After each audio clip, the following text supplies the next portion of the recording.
tema da mensagem de hoje é caminhos e descaminhos. O caminho necessário à vida. Vamos fazer uma oração antes disso. O texto lá em João capítulo 14, versículos 5 e 6. Vamos antes orar.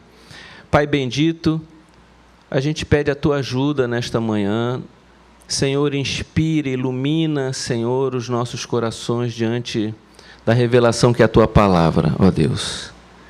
Senhor, o que prega tem muitas limitações para que isso possa ser, ó Pai bendito, possa alcançar o coração das pessoas, e os que ouvem possuem também, ó Deus, resistências para receberem a Sua palavra.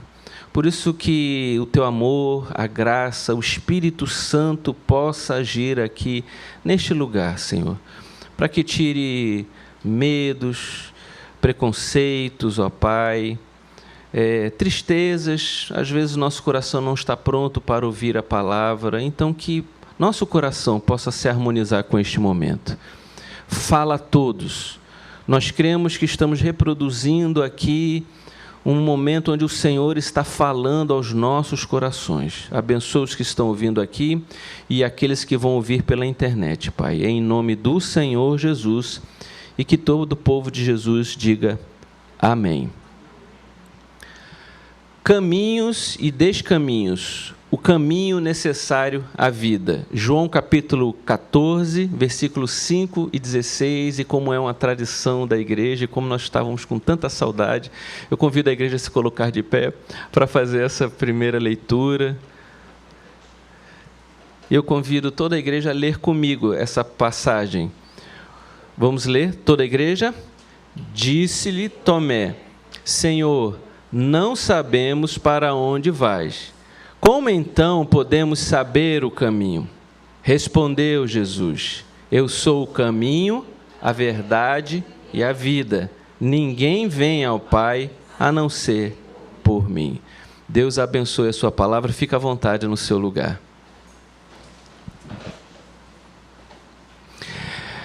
É frequente ver o depoimento de pilotos bem experientes que, mesmo pilotando uma aeronave, quando eles entram numa nuvem ou eles pilotam à noite, eles não podem confiar nos seus sentidos. Eles precisam continuar olhando para os equipamentos para revelar de fato a posição que eles estão seguindo. Porque, por incrível que pareça, eles podem estar caindo e não terem a sensação de que estão caindo. Eu, uma vez, ouvi um depoimento de um piloto, o avião pode estar numa queda livre, com o bico apontado para frente, chama-se stall, o nome dessa queda. Ele perdeu a velocidade, perdeu a sustentação e está caindo, e todo mundo dentro do avião está imaginando que está tudo bem. Eu também não quero meter medo em vocês, viu, para quem voa não, tá? Mas serve como uma boa introdução para a gente entender a importância de que nossos sentidos e percepções muitas vezes nos enganam, e nesse caso enganam até os pilotos mais experientes que tem. Nesse tempo agora de novo normal, retorno desse período de isolamento social até a gente voltar para esse tempo novo na cidade, se é que vai mudar muita coisa, pessoas estão perguntando: e aí, como é que vai ser o caminho da gente agora? Como é que nós vamos caminhar nessa jornada? Será que os caminhos anteriores, por conta de tudo que nós vamos viver, foram apagados? Será que novos caminhos surgirão? Será que nós veremos agora caminhos muito diferentes do que existiam no passado? Essas são questões que todo mundo, de uma maneira ou outra, está passando pela mente. O que é que vai ser a partir de agora? Eu acredito, meus irmãos, já que a mensagem é sobre caminhos e as pessoas estão querendo saber os seus caminhos daqui pela frente, que na época que Jesus trouxe essa mensagem que nós ouvimos aqui, existia uma ideia de caminhos muito forte na cabeça das pessoas. Porque os gregos tinham seus caminhos filosóficos, tinham as suas ideias. Os romanos, eles se orgulhavam dos caminhos, das trilhas, das estradas que eles construíram, que se comunicava com todo o império existente na época. E os judeus tinham criado um caminho da moralidade religiosa que era um grande orgulho para eles também. Inclusive, muitas vezes, eles se referiram a esse arsenal de ditos morais como um caminho, é um caminho para a vida da gente. Então, quando Jesus fala, eu sou o caminho, ele está falando ali uma metáfora, uma ideia, uma ilustração que certamente tinha tudo a ver com aquelas pessoas daquele tempo e do nosso tempo também. Mas eu quero dizer que na cabeça do ser humano sempre existiram muitos caminhos. Como hoje, quando a gente vai para algum lugar, que a gente coloca até o GPS dá lá 3 alternativas para a gente ir. Você escolhe a mais rápida, a mais segura, aqui não vai pagar pedágio, a com a melhor vista que tiver. Então, nós queremos ter muitas opções. Nós não gostamos de ter poucas opções. E não faz parte do mundo moderno existir essa ideia de que só há uma possibilidade diante de nós. Talvez a melhor maneira que a gente inicie essa mensagem, falando sobre vários caminhos, é uma inclinação do ser humano decaído por ser politeísta. As culturas são politeístas, o comportamento do ser humano ele é politeísta. No passado, sempre a ideia de muitos deuses, muitas representações de divindade. Os gregos tinham uma maneira de explicar o mundo com cada um daqueles deuses da mitologia deles. Os romanos vieram, trouxeram também ali, misturaram com os gregos e trouxeram também uma ideia de vários deuses, um panteão, como era chamado.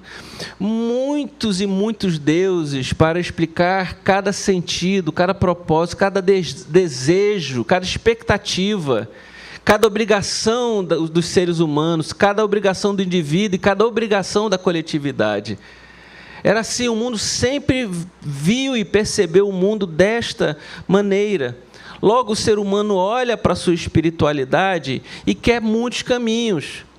E hoje em dia, mesmo no mundo moderno, racionalista, nesse mundo fruto do iluminismo, nós temos uma religião também que é cheia de vários tipos de caminhos. Essa religião é o relativismo, quando todo mundo diz que tem a sua verdade. Na verdade, todo mundo tem o seu caminho. Então, os sentimentos politeístas de vários deuses encarnam não mais hoje em divindades como eram as divindades gregas, romanas, mas sim nas ideias que estão espalhadas sobre a face da terra. E as pessoas idolatram essas ideias, cultuam essas ideias, vivem e morrem por essas ideias, brigam por essas ideias, dão uma conotação de paixão. Elas apostam o sentido da vida nessas ideias, dedicam tempo a essas ideias, propagam essas ideias, compartilham essas ideias, gostam que os seus filhos, a sua descendência, creiam nas suas ideias, apesar de dizer que cada um tem um caminho, todo mundo defende o seu caminho, apesar que há uma liberdade e a verdade não é absoluta e são várias verdades, então é tudo relativo, mas na verdade cada um se encastela no direito de defender a unhas e dentes aquilo que crê, fruto das suas percepções, fruto das suas identidades, de como nasceram, de onde vivem, do que receberam.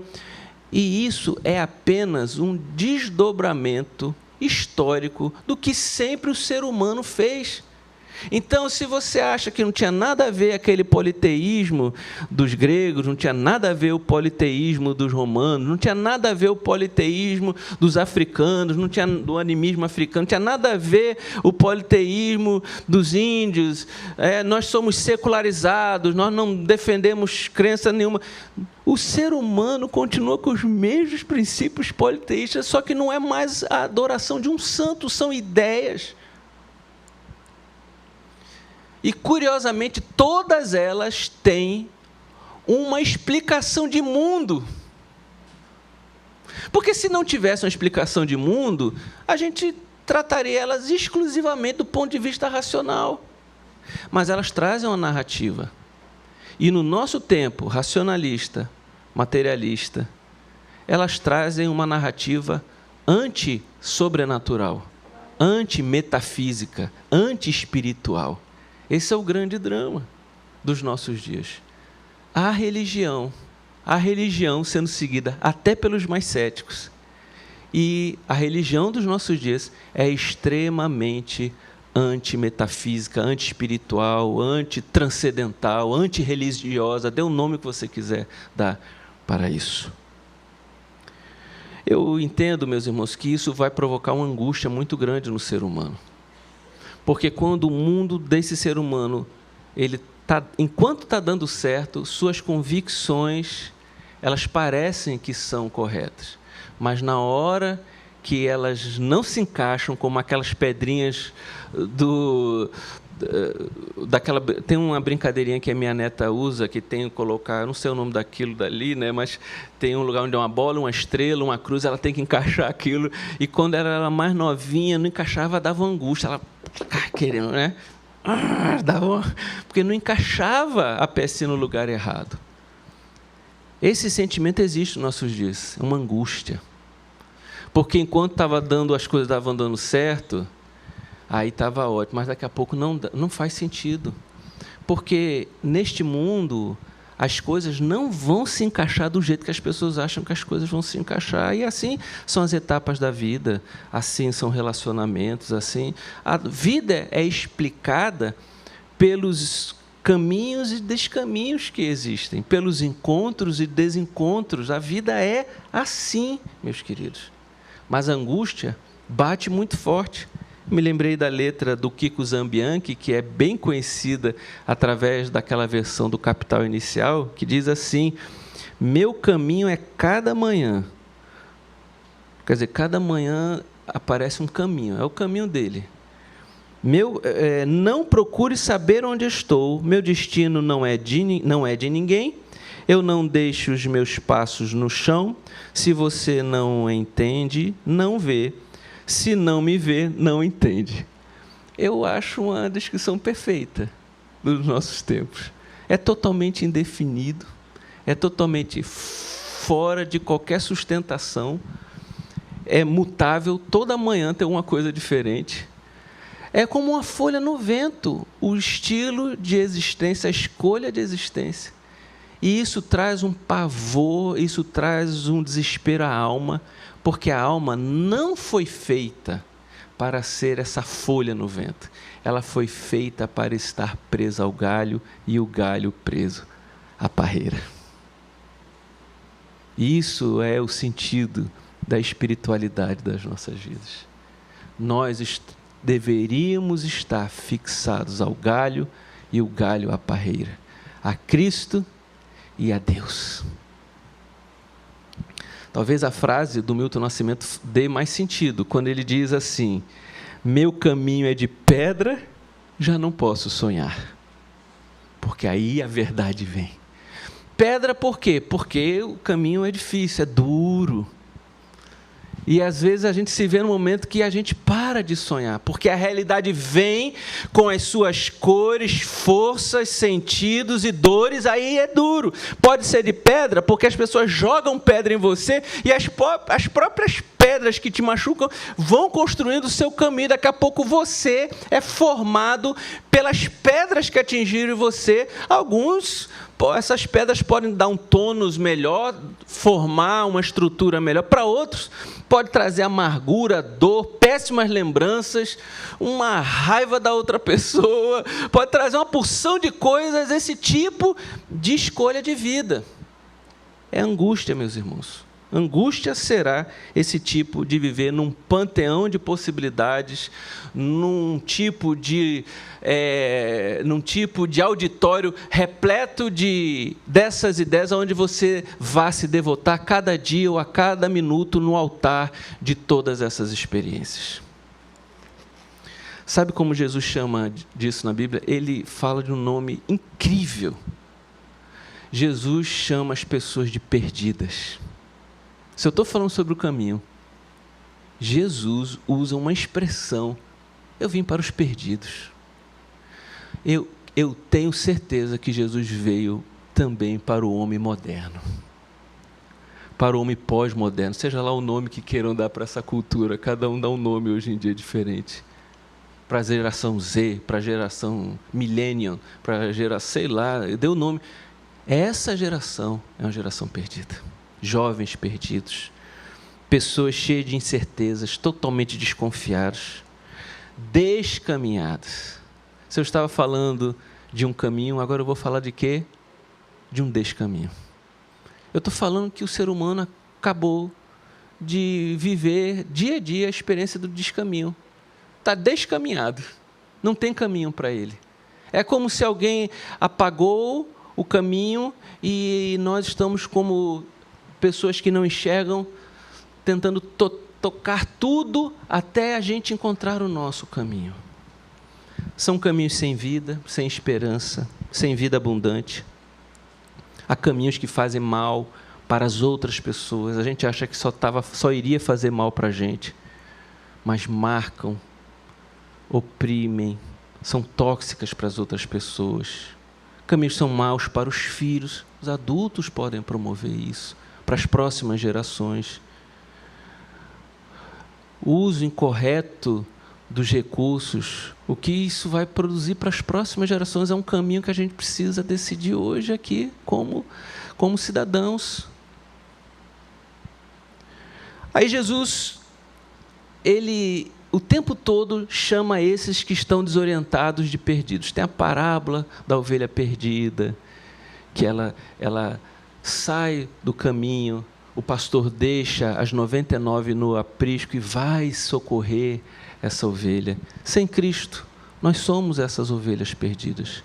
Aqui na nossa cultura no Nordeste, eu sempre ouvi minha família falando assim: isso é um perdido, né? Normalmente, quando fala isso, está falando de alguém que quebrou, alguém que não dá certo em relacionamento nenhum, alguém que tem um vício, uma compulsão, né?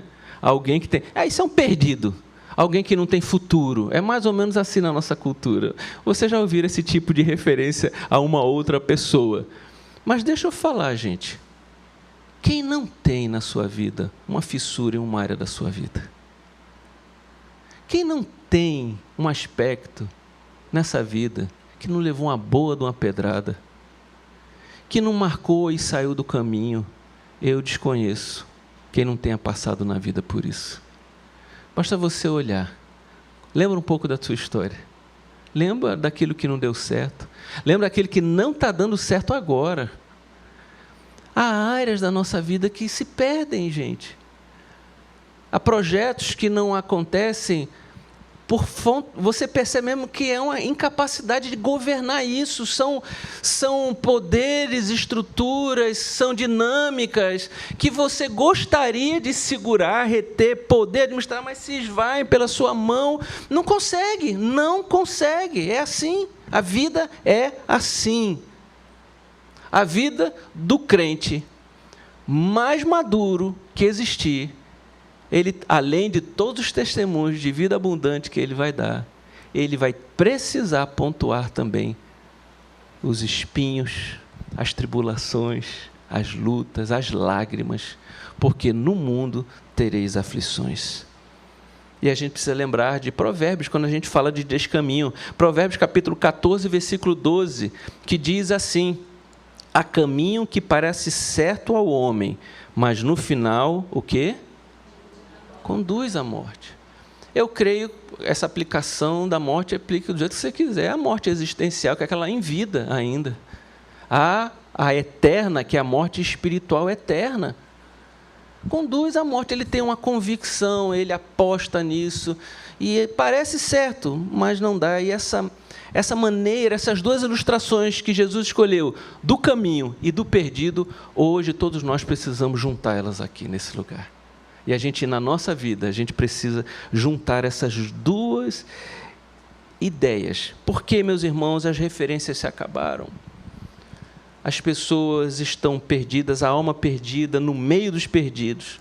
Aí se lançam na vida de prazer, que é o hedonismo. A minha experiência, quando eu me lembro jovem, me desviei do Evangelho, porque eu não tinha experimentado, como se diz assim, o mundo, né? Eu tinha uma convicção da existência de Deus, eu tinha uma ideia de um Deus pessoal, eu fui criado na igreja, eu não tinha nenhum tipo de dúvida que Deus existisse. Mas eu não tinha feito Deus as fontes da minha vida, os caminhos da minha vida. E eu achei que existiam outras coisas para fazerem isso. E para onde, na minha experiência, cada um teve sua experiência. Para mim, como é que foi? Foram os prazeres. Eu fui viver uma vida de prazer, fui provar, a gente chama celebrar, né? Assim, bonito, né, o nome, né? Mas essa celebração que o cara volta todo quebrado, gente, todo cheio de marcas, fazemos mal a nós, aos outros, esses são os descaminhos da nossa vida. Eu não poderia ter feito da busca do prazer um Deus na minha vida. Eu deveria entender o papel do prazer, os limites do prazer e como eles poderiam ser compatíveis com a minha fé. Mas homens acabam casamento por causa do seu prazer, mulheres acabam casamento por causa do prazer. Homens jogam a sua família fora, homens, de maneira geral, hoje não existe mais isso de, né, homem ou mulher, todo mundo, né? Por causa do prazer, por causa de uma frase, eu preciso ser feliz, como se Deus não quisesse que você fosse abençoado. Como se a Bíblia não quisesse que você fosse abençoado. Mas os nossos impulsos revelam se estamos num caminho ou não. Medo da morte revela isso, porque quando a gente para nesse caminho que o braço de Jesus, a gente se sente seguro, mas uma das convicções que pessoas têm nos nossos dias é esse medo da morte, inclusive para os secularistas que não deveriam ter medo da morte. Não é? Se não há transcendência, se não há além, se não há metafísica, a gente iria só fechar um olhinho e pronto. Mas essa não é a experiência que o ser humano manifesta nessas décadas de vida. Sei que o ser humano, a sua alma, ela reverbera com a ideia da morte. E não é só por ser, como muitos dizem assim, porque é um desperdício. Não, é o medo do que vem o além, do que vem depois. A insegurança, porque esse é o período de segurança. E na busca desenfreada por esses caminhos de felicidade, as pessoas vão se perdendo. Os nossos jovens e adolescentes, nesse período aí de pandemia, promoveram um estilo de vida em de se trancar nos quartos mais do que nunca, porque o seu relacionamento era virtual, eram com jogos, né? Apesar de que isso não é para jovem e adolescente só não, adulto também demais. E por mais que a gente possa falar que há coisas legais dentro da experiência dos games, o que eu quero trazer para aqui, para a gente, acima de tudo, gente, são as fugas que as pessoas têm. Isso é que a gente precisa entender. Fuga é caminho. Então, para a gente ficar entorpecido da realidade, fugir da realidade, a gente procura uma fuga. Então, o ostracismo, viver naquela ostrazinha dentro do quarto dos nossos adolescentes, os pais precisam combater isso. Eu não diria para você combater isso com um cinturão.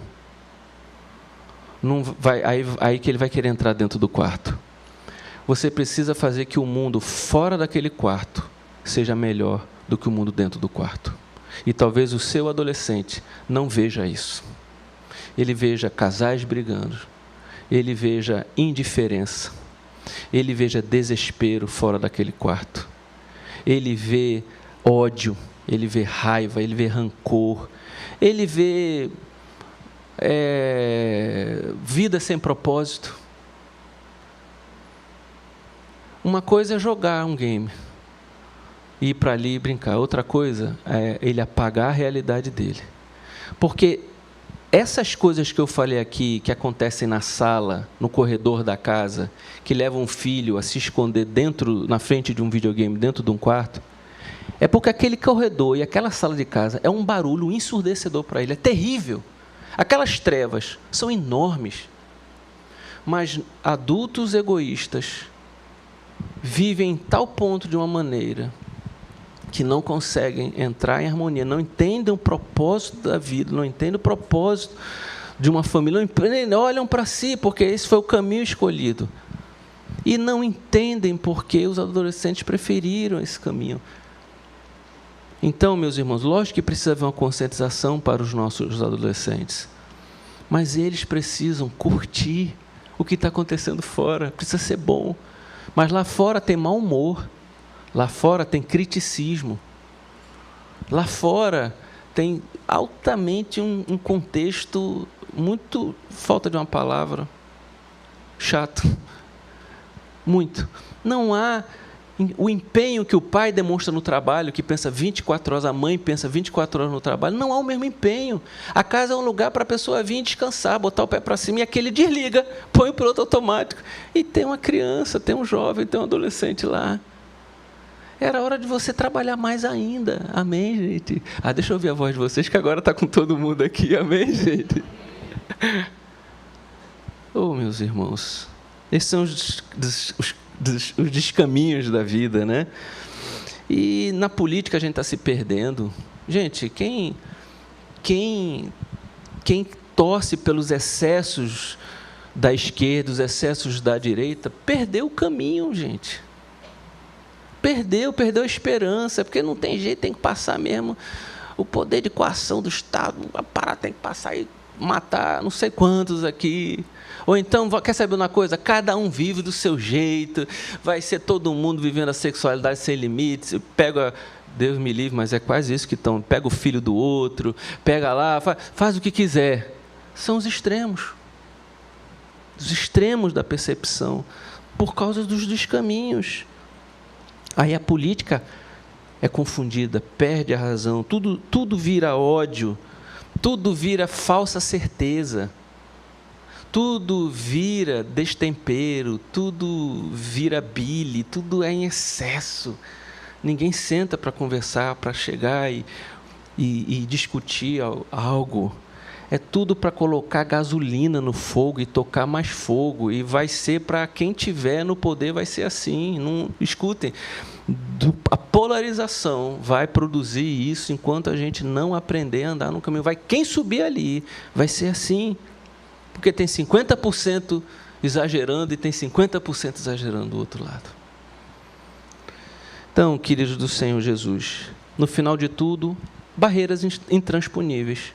O que era o caminho da união, da concórdia, de não ter mais grego, nem cita? O que é que o texto romano fala? Não haveria mais isso, não precisaria haver mais isso. Ele fala lá, a gente já não olha mais, Deus já não olha mais de cima. Com essas diferenças, o que a gente faz? A gente acentua as diferenças. Cada um diz que a sua raça, que a sua identidade, cada um defende como um exclusivismo. E, na verdade, por mais que não diga isso, é quase que uma superioridade. Ou nada cabe naquela medida. Então, não cabe. Porque se vê isolado de tudo, quando deveria se ver dentro do contexto. E isso eu não estou falando para defender as injustiças, porque eu defenderia qualquer injustiça que existisse. Eu acho que o movimento de fé, quando ele entra na política para falar sobre justiça social, eu defenderia ele como defendo. Na hora que ele quer acabar com um tipo de liberdade religiosa no país, eu estou fora. Eu estou fora. Na hora que as feministas falam que as mulheres, culturalmente, em uma região, elas são oprimidas por causa do machismo, eu estou dentro. Mas na hora que se vê como um fenômeno isolado de tudo que existe e criam como reação ao machismo existindo um excesso chamado feminismo, eu estou fora. Eu não tenho como me comprometer com isso. Mas esse senso crítico, essa percepção do caminho de Deus fora, as pessoas perderam. As pessoas usam a camisa do seu político no peito, um cristão, como se fosse um Deus. Cegam, não olham, não tem crítica absolutamente nenhuma para o que ele está fazendo. Isso é uma igreja perdida. Aliás, já que eu estou falando desse caminho, a igreja se perde. Porque a igreja deveria andar no caminho de Jesus, mas ela inventa um caminho para ela. Ela inventou o caminho, ela tem uma capacidade de inventar muito grande. Eu não preciso ter compromissos com a igreja europeia para ser igreja no Brasil. Eu preciso ter compromisso com a igreja de Jesus para ser igreja no Brasil. Amém, gente? Eu preciso olhar a Bíblia. Eu preciso olhar o que o Espírito Santo está falando pela sua palavra. Mas eu não posso inventar também um tipo de fé que seja totalmente volúvel para as coisas dos nossos dias. Se o problema histórico é uma dificuldade para as pessoas, porque as pessoas também querem empurrar algo, também o problema da contextualização do problema, teologia da prosperidade, porque havia um problema de dificuldade financeira, teologia do coaching, porque as pessoas agora querem a dica para ser feliz. E olha, eu não tenho nada contra o coaching, gente. De coração, falo isso do fundo do meu coração. Eu só não posso inventar uma teologia do coaching.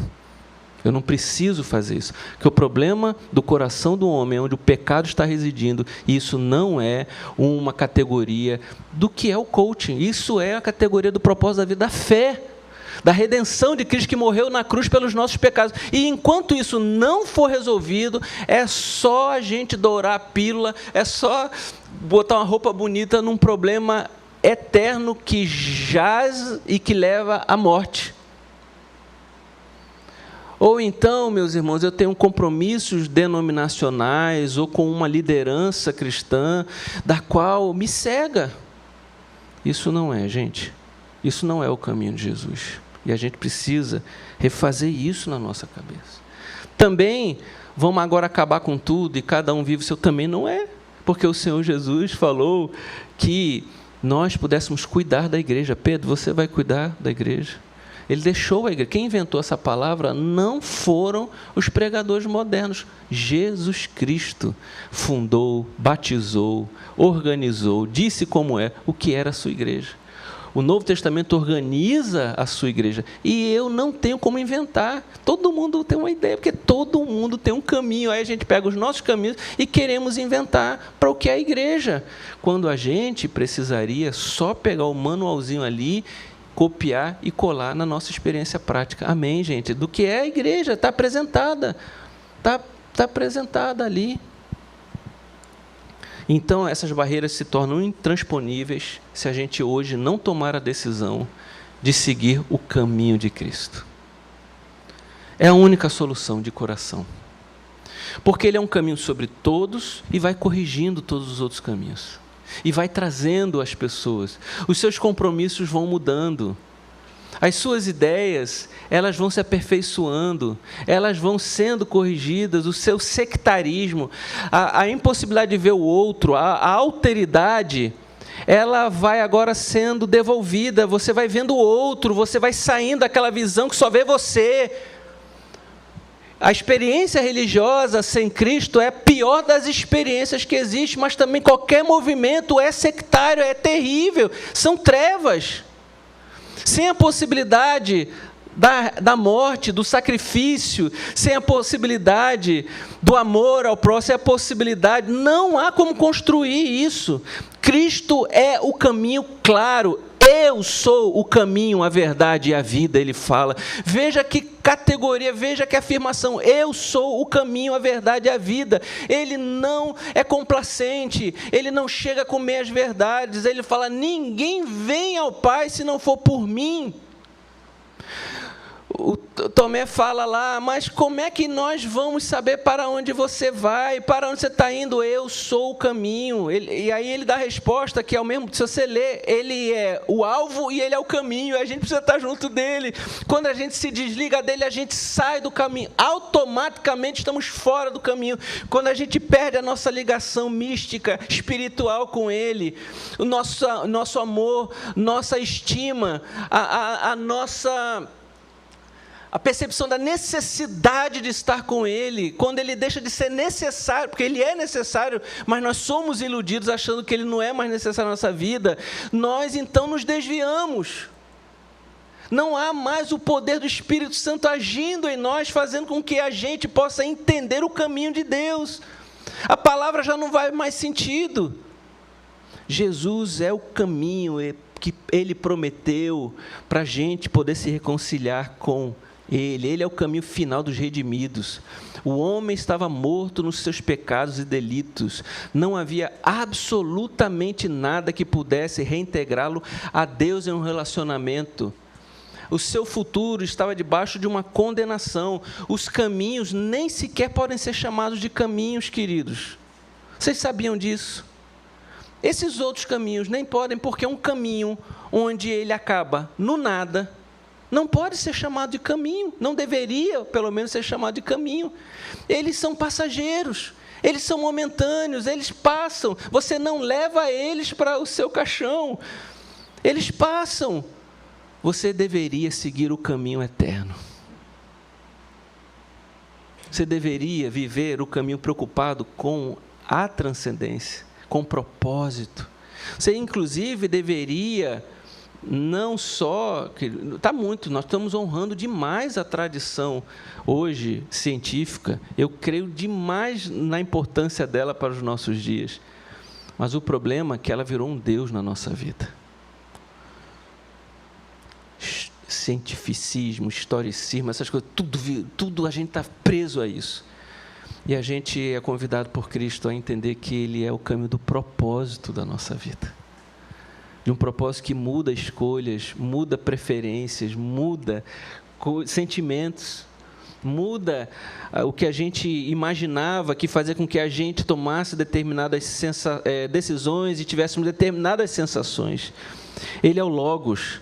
Quando João fala isso aqui, quando o texto que nós lemos no início, João 14, 5, 6, fala, eu sou o caminho, respondendo a Tomé, ele está respondendo aquilo que ele está falando lá no início do livro. Ele está falando, eu sou o Logos, mas ao longo do livro ele revela a queda do ser humano, a necessidade do ser humano de um Cristo, que ele é o Filho de Deus, que ele é a resposta para a humanidade. E agora ele está falando, olha, em vez do seu pecado lhe destruir, em vez da queda definitiva, lhe tornar alguém perdido, desorientado, eu trago um caminho libertador para a sua alma e um caminho orientador para o seu dia a dia. Efésios 1, de 13 a 14, eu não sei se tem essa passagem aí, Efésios 1, de 13 a 14, diz assim, quando vocês ouviram e creram na palavra da verdade, qual é a palavra da verdade que o texto está falando aí? Tem aí escrito o que é?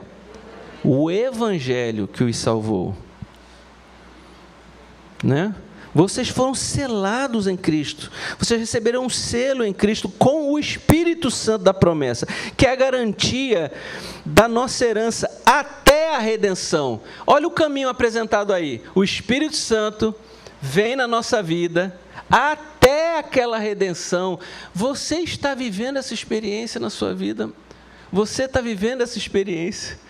O selo do Espírito Santo, Cristo vivo em você até o dia da redenção das nossas vidas. Porque se você não tiver essa experiência, não viver nesse caminho, então você está fora do propósito de Deus, a sua vida está sendo desperdiçada. O primeiro nome da fé cristã era o Caminho. Quando você vê o livro de Atos dos Apóstolos, leia lá, o Caminho. Eles chamavam assim, né? Era um nome muito bonito, né? Não, olha, os fiéis do caminho, os irmãos do caminho, os seguidores do caminho. Caminho com letra maiúscula. Não é lindo isso? O nome da fé cristã era o Caminho. O livro de Atos revela isso. Há 2 citações claras acerca disso. Então, a partir de agora, você passa a ser um encaminhado. Se antes eu falei que haviam vários caminhos, depois eu falei que haviam 10 caminhos, agora você passa a ser um encaminhado. Esquece como culturalmente falam que uma pessoa está encaminhada. Esquece. Veja como Deus olha para você e fala assim: filho, mesmo com todas as dificuldades, com todas as lutas, você está encaminhado agora. Amém, igreja? Agora a minha paz está com você. Agora você entende as lutas que você precisa entrar. Agora você entende aonde você vai ter que dar até a sua vida.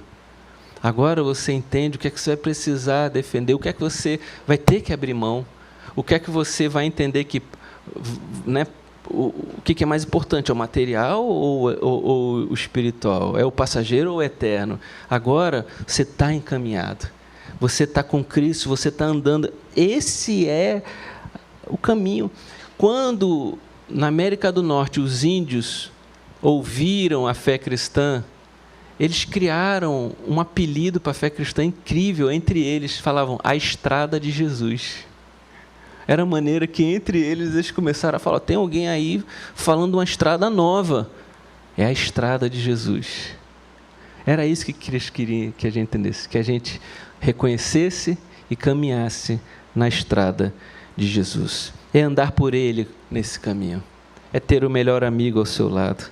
É ter a sua oração ouvida. É saber que seu melhor amigo, agora, Ele está ali ao teu lado, que deu a vida por você. É o Pai que pode agora ver você caminhando na direção dele, porque até então era como o filho pródigo, o caminho dele estava indo na direção, se distanciando de Deus, mas agora o caminho é o dele. É isso que você precisa, eu e você precisamos viver isso na nossa vida. É um impacto enorme assimilar essa verdade. Eu pergunto para você, você acha ou não que você colocar Cristo como o caminho da sua vida vai trazer um impacto, se você assimilar isso? Claro, vai mudar tudo. Eu vi uma celebridade essa semana falando assim: olha, eu mudei muito a minha vida.